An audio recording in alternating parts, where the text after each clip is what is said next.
Hi everyone, it's me, AMARIJASZ. Welcome back to my YouTube channel. In today's video, we're going to be talking about things I wish I knew before I became a fashion design student. If you're interested, keep watching. Don't forget to like, comment, subscribe, turn on those post notifications.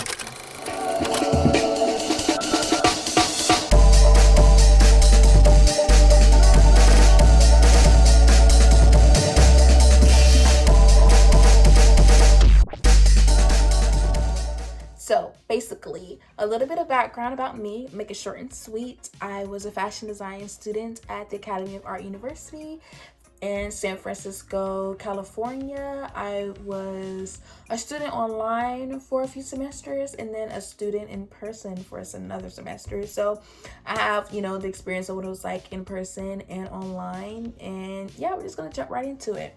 So number one thing that I wish I knew is time consuming being a fashion design student.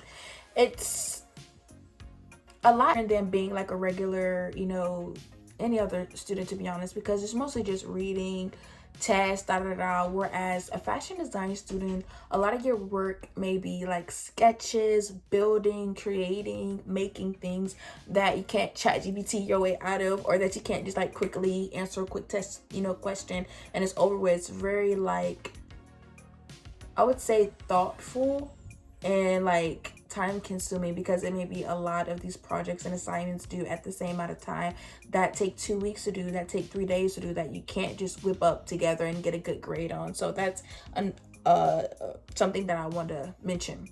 And the second thing that I want to mention is that and I heard these videos crazy. Like, I heard people say this when I was watching videos when I first got into the school, and I was like, oh my gosh, they say everything is expensive. Like, it's not really expensive for real. Like, who really care? But no, it is. It's expensive. The markers and pens, that sketchbook. And it's not like, when you're in a regular, profession or a major, you just buy like notebooks, pens, paper, that one little book for the major set. Whereas, a fashion design student, you're not really knowing head out what you may need to buy and what may need to come up. It's like constantly buying, running back and forth to the art store. Like, okay, we got a new project, so I need to get this and this and this and this, and we got a new assignment, I need to get this and this and this and this and this.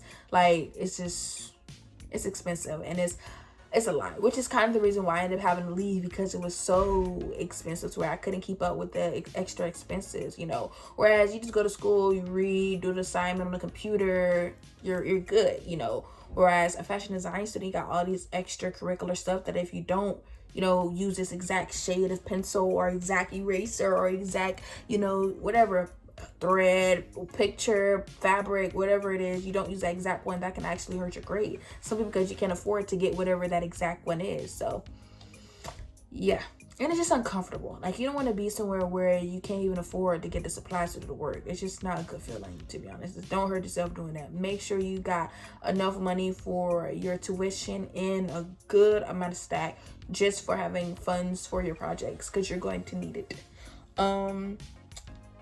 3, it's competitive. It's fashion design, right?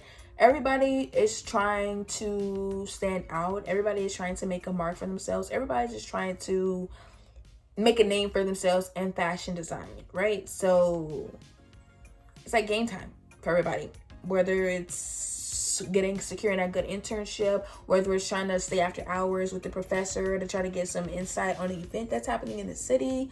Like, everybody is trying to be seen. Everybody's trying to be seen. Everybody's doing their best work, and nobody wants to be overlooked. So it's really very, very competitive, and you got to be on your tens if you want to actually, I don't know, whatever goal I know some people come to fashion school, I don't know, maybe to be discovered, maybe to get some type of connection to get their own line going. I don't really know, but you need to make sure you are on point.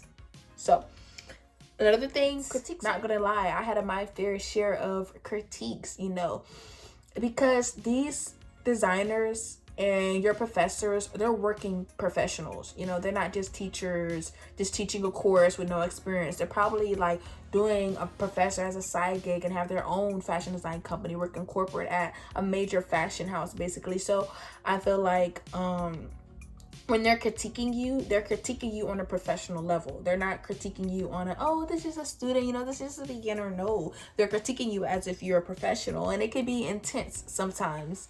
Another thing I see a lot of times when I look at the girls and their fashion portfolios, their illustrations are so beautiful, but a lot of like the fundamentals of being a fashion designer isn't necessarily based on how well you can draw a fashion illustration or how well you can create a visual for your mood board. It's not really, determined on that. While that is good and while that is needed and the basic knowledge should be had, and a basic skill in that should be had, it's not like if you don't know how to draw, you're never going to be a fashion designer, pretty much. Learn basics, right? So as we said, fashion design school is very competitive, and some people have been designing for years, designing in their grandmother's sewing shop forever, and you're coming in there fresh newbie, no knowledge on how to thread a machine. It's going to be hard to be taken seriously if you're trying to really make connections and really trying to make your name for yourself, if you don't have like a kind of understanding. And I guess because the perception of someone who has some type of knowledge of fashion sewing is that they care about this. It wasn't something they just thought about, oh, I just thought about being a designer. No, I've been doing this. I learned the basic. I know at least how to make a clothes, I know at least how to sew a patch to some degree or to some fashion. So just make sure that you try, to learn how to sew on a basic level. And then the other thing is tech skills. Sure. Tech skills is going to slowly become more important than any other handwritten, hand-doing skill out there, because the society in the world is moving quickly towards tech everything. So I think you have to make it a priority to make sure your skills in Adobe Illustrator, your skills with Photoshop, your skills making tech packs, or not really tech packs, they'll teach you how to do that when you go to your school, but just make sure you're familiar with the software, because they will be implemented, and sometimes, can be an aid to you in your courses and your assignments if you're already familiar with them, versus than having to like learn it while you're also trying to learn the material. It's just, a lot. Pattern making and draping is very, very important. And another thing that will help you get ahead, if you already come having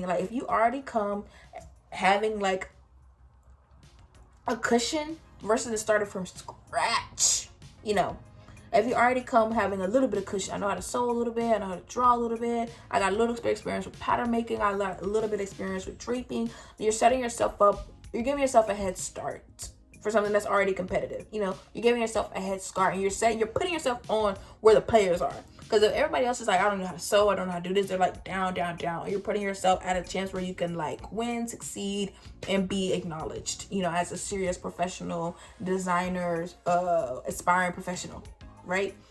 Group projects are common. Group projects are very common. So I think it's common because more often than not, when you are working, whether that is freelance, if you're a freelance designer, you may not have to worry about this as much. But if you're trying to work at Michael Kors, or you're trying to work at Kurt Geiger, Chanel, Louis Vuitton, any of those high luxury brands, you're going to be working with a group setting. It's not like a Project Runway episode.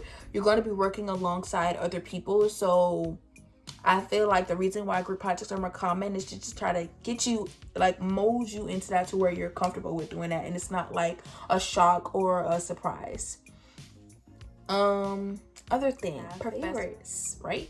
So not only is it competitive, but professor do have favorites. And I wouldn't say like make yourself be the favorite, but just play your cards right. That's it. Fast deadlines do come up really fast. So it's very important that you know how to manage your time really well. Because I know when someone first, okay, so we got 2 weeks, and it's 2 weeks, I got plenty of time, like I get the other assignment, it makes you feel like you have a lot more time to do, what you're setting yourself out to do, but it's not all glamorous. I don't think any profession is whatever you see a stereotype, ain't that. Like, it's probably like 20% of stereotype, and the rest is nothing near what you thought or what you expected. So same thing goes for fashion. It may look glitz and glamorous and cute, and I'm just doing this, and it is cute, it is a girl job, but it's not all glitz and glam. It's not all glitz and glam. Ask for help. There are so many resources on college campuses, even if it's not fashion design, that not taking advantage of them will be more of a disservice to you. So ask for help. Even if you're scared, even if you're uncomfortable, even if you feel like people are going to judge you, don't even worry about it. You're helping yourself. You're in school, you're there to learn, you're there to be better. This is the perfect time to ask questions. So ask questions. Start your portfolio early. As soon as you can, just start adding and adding and adding to it. Don't wait till your senior year to try to scrape up a portfolio. Burnout is real.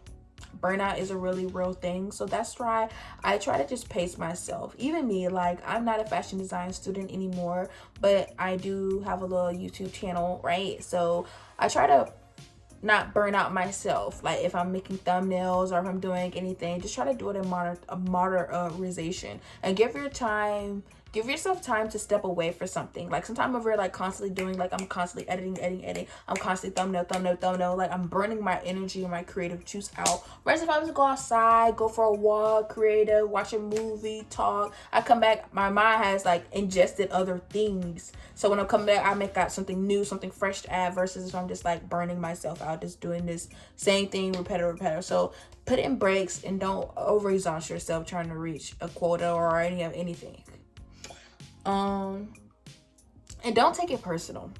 Don't take it personal when your professor critiques you or when your peers critique you. Don't take it personal. Just take it as if they're critiquing your piece, not critiquing you. You know, don't take it as a personal attack to yourself, because I don't think anybody is really out here trying to personally attack somebody, because we're all protective over our arts and over our everything. And if they're really are critiquing you, they're doing it out of respect for you as an artist, because they really want you to get better. Another thing is to try to learn about the fashion design, because it is a business. You're designing clothes that will sell, that will make money. No company or no business wants a fashion designer who can't make anything that won't make any money, right? What was the saying everyone says? If it don't make money, it don't make sense. You don't want to fall into that category. So learn the business side of fashion. It is just as important. It's not 60% important, you know, than the creative outlet side of it. Because if people can make a t-shirt with 2 letters on it, you know, go crazy and be so worthy, and it's something that somebody spent 2 hours making and designing and crafting, and that don't even get 1 sale, that shows you how much the business side of fashion is important. So while you're there, if they got courses, certificates, any of those type of things, try to take advantage of it. And experiment, have fun. You're in school. So I know a lot of us come in with this already point of view. Like we already come in like pre with a point of view, pre with a perspective, and we kind of just want to like just hone in on that. But try to branch out and experiment with different things as much as you can, you know, before you step out into the real world. And stay organized with everything that you do. I know sometimes fashion design can get sloppy because there's so much like scraps and pieces and ideas and all these different things. So just make sure that everything is organized, because it makes it more clear when you're like doing your work, to be honest. So yeah, that's what I wish I knew before becoming a fashion design student. I hope you all learned something from this video. Don't forget to like, comment, subscribe, turn on those post notifications, stick around for more information on my Patreon, and I'll see you in my next one. Want more exclusive content and special perks? Join my Patreon today and become part of an even closer community. For just $4.99, my bronze members get a special Bronze Kiss badge, 2 live videos a week, early access to my new videos, and exclusive discounts on my merch. That's 65% off. Upgrade to silver for $9.99 and get member shoutouts, 4 exclusive videos every month, custom wallpapers, and exclusive GIFs and emojis to use in your live streams. Gold members, you get a custom emojis to use during videos and streams, plus a free birthday gift. Show off that gold Kiss badge and style. Feeling extra? Go platinum for $19.99 and be subscriber of the month with shoutouts, a video of your choice posted, and a free gift with every new launch of merch. So what are you waiting for? Pick your level and join my Patreon today for exclusive perks and all the behind the scenes fun. Can't wait to see you there.